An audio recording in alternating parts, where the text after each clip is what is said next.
look at other businesses, a gross profit is likely going to be significantly less than that. We have very low cost of goods. It's a great thing to get into as a side hustle, as a full business, because we really do have a low cost of goods. However, there are many other things that it takes to run a business besides just purchasing these items, and we'll get right. What's up, guys? It is your girl Sarah from Sarah Styles here. July is my worst month ever. I will link a video up here. Of what I think is really going on. But the purpose of today's video is to show you guys how much resellers actually make. I will be going through my profit and loss, starting with my gross, my top number of how much I make, likely what you see on social media a lot, but then I'm going to be breaking it all the way down, taking out shipping and fees, costs of goods, expenses. It costs to run a business. Even if it's from home, it costs to run a business, as well as taking out those taxes, because we are a small business. Regardless of how big it is, if you are bringing in revenue, you need to be paying taxes on it. Today's video, we are going to be looking at my July numbers. If you're new to the channel and need a little bit more background so you know exactly where these numbers are coming from, what they are, I am a full-time mom of 3 children. Obviously, it's the summer. They are off for the summer. I am the primary caregiver. My husband has a, essentially 9 to 5. So during the day, I am with them. That means this summer I've been working roughly 10 to 15 hours in July. I did increase that a little bit from taking June off, not working completely, but more than I was working in June, because my June sales were not really that great. I do have 3 digital products, reseller templates in Google Sheets that you can purchase to be able to look at your analytics, as well as 2 courses on how to use your numbers in your reselling business. Obviously, I'm on social media because you guys are watching me. So this goes into my 10 or 15 hours that I'm working, doing 1 to 3, 4 videos, as well as TikToks and Instagram posts and all of that. So that goes into that 10 to 15 hours as well. I do have a virtual assistant. I will link a video up here on how I use the virtual assistant, but it mainly is to do my listings, cross postings, and stuff like that. Thrifts and new with tag items. I am mainly thrift store and new with tag liquidation items. Last year, when everything was shut down, I moved to liquidation. I'm now moving more to thrift store. If you look at this chart, you can see that my thrift store is just more profitable for me. I live in a good area. I can cherry pick exactly what I want. So that's kind of what we're looking at. Let's get into the numbers, my profit and loss. So I want to start with this chart right here. You can definitely see a decrease. May and the beginning of the year, I was hitting 10,000. May was $11,000 gross. We're looking at gross. I will break it down for you, but definitely huge numbers here, and then dropping down into the $7,000. So like I said, I will link the video on a couple things that I think is going on, and we will get into the complete split out of where these numbers come from, as well as taking out all of those things that it takes to run a business. So if we scroll up here, we're going to look at the revenue. Like I said, my gross for June, I didn't update this. We're actually looking at July numbers. Sorry, guys. So my gross for July of 2021 is $7,047.38.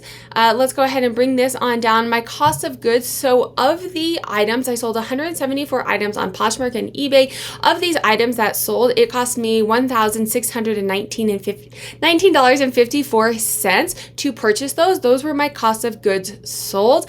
This gives me an hourly of $117. I will continue to break down my hourly. I really like to look at my hourly so that I can make sure that I'm making the money that I want to be making, and that it is worth my time. Gross hourly, I'm not mad about that. I was able to be home with my kids all summer to do this and still bring in income. Yes, it wasn't my previous months, but hey, I'm not mad about that. So now we're down at a gross profit. So this is my profit less my cost of goods is 77%. So once you take out my cost of goods, I'm making 77%. Y'all, that's pretty legit. If you look at other businesses, a gross profit is likely going to be significantly less than that. We have very low cost of goods. It's a great thing to get into as a side hustle, as a full business, because we really do have a low cost of goods. However, there are many other things that it takes to run a business besides just purchasing these items, and we'll get right into that. I am going to quickly break it out and show you the split out. So of this gross profit, kind of what contributed to that, because like I said, I do have multiple streams of revenue. So if you look at this chart over here, you can see my revenue split out. So eBay, let me move that for you guys. eBay is absolutely my main boo, 73.7%. I have lots of videos on eBay tutorials, strategies that I'm using on eBay. 9.2% of Poshmark, and you can see this is, if you've watched these videos before, this is continuing to decline. I will link a video up here, things that I think are happening on Poshmark. I'm not really sure what to do. I'm considering trying to increase these pie charts to take over Poshmark and just get rid of Poshmark, be solely on eBay, and then do other aspects of my business, courses, dashboards, social media, affiliates, and direct sales. So I'm wondering if I get rid of Poshmark, stop worrying about it, and focus more on that. Let me know what you guys think down below. Should I get rid of Poshmark? Or, I mean, it's still 9%. It's still almost $1,000 last month. Should I really be getting rid of it? So, all right, so after your gross profit, I'm just working down a profit and loss. This is a spreadsheet that I track, a profit and loss. It's fairly simple if you know how to work in Google Sheets or Excel. You can set it up. You can also get GoDaddy, QuickBooks, Quicken, and it'll break it out for you as well and it should give you a profit and loss statement. So the next thing when you're working down on this profit and loss statement is we're going to be looking at shipping and fees. It costs money to sell. Regardless of where you sell, Poshmark and eBay is where I sell. If you're selling on your own platform, you're going to have associated fees, likely more marketing, whatever it is. So what did it cost me to sell this month in July? My contribution margin, my selling fees were $951.81. That's between Poshmark and eBay. Poshmark is a flat 20%. Last month, my eBay tends to be between like 12 and 14%. I do have videos on eBay fees and how that's all broken out and why it's not always the same. So definitely check out the eBay tutorial list. So roughly between 12 and 14% on eBay gives me almost $1,000 in selling fees. Shipping was $824. So shipping, for me at least, I don't know how you run your business. I don't try and make money off of shipping. I try and make it a pass through. So that's going to give me, now we're down to my contribution margin is 51%. I'm making about 50% of that gross revenue, but keep in mind, you guys, we still have taxes. You have to take taxes out and expenses. It costs money to run a business. Yes, I'm working out of my house, but there are associated expenses with it. So let me show you what these expenses are going to be. I will show you guys a split out, and then I will go ahead and show you exactly how much these expenses were. And then we will get to that very bottom number after you take out taxes. So here you go. My biggest expense is absolutely a virtual assistant, but there's no way that I could be making that money if I did not have a virtual assistant. I am listing 10 items every single day, as well as doing social media, and a mom of 3 children, working 10 to 15 hours. A virtual assistant is absolutely worth it for me.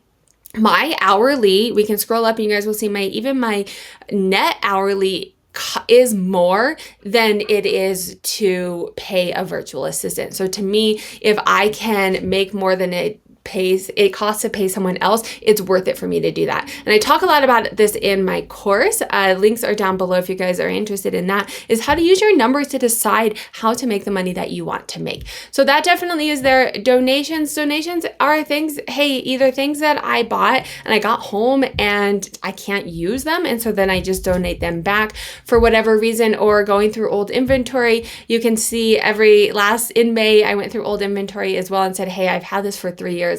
It's not worth taking up stock in my store. I have limited space working from home. It's not worth it. I'm going to donate it back. That counts as an expense. That is no longer a cost of goods because it's not sold.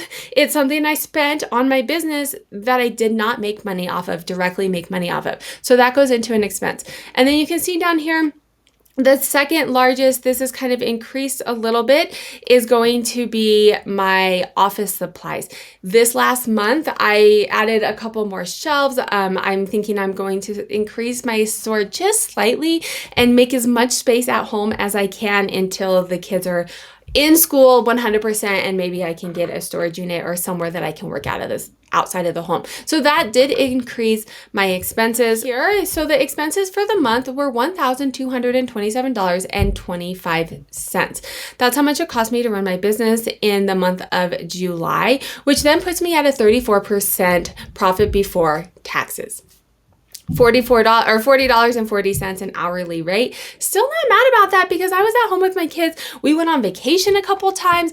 We've just had a great summer. Not mad about that. But this is the very last number. How much money does it actually make it into my bank account? And something that I haven't actually talked about in previous videos, but is something to be important. This money that makes it into my bank account, it's not actually my salary because it's money that I need for the next month. This money that makes it into my bank account is the money that I'm using to buy inventory for the next month, is the money that I'm using to pay for expenses next month. All right, so before we get into the taxes, I am assuming a 20% federal tax, and this is going to be different for everybody. Talk to your CPA. I am assuming a 20% federal tax. I live in Colorado, so there's like 4.8%, roughly a 5% state tax, and then we are self-employed. You have to pay a 15%, it's like 14.9, I think, percent self-employment tax. So my tax rate is 40%. I assume a 40% tax. I save it every month, and then every quarter I pay that 40% tax, which then brings me down to $1,568.63, $26.14 hourly rate. If you guys liked this video, YouTube thinks you're also like this video, I will link a playlist here of other reseller videos, how much I made type videos, and then make sure to hit that subscribe if you want to learn how to make money reselling.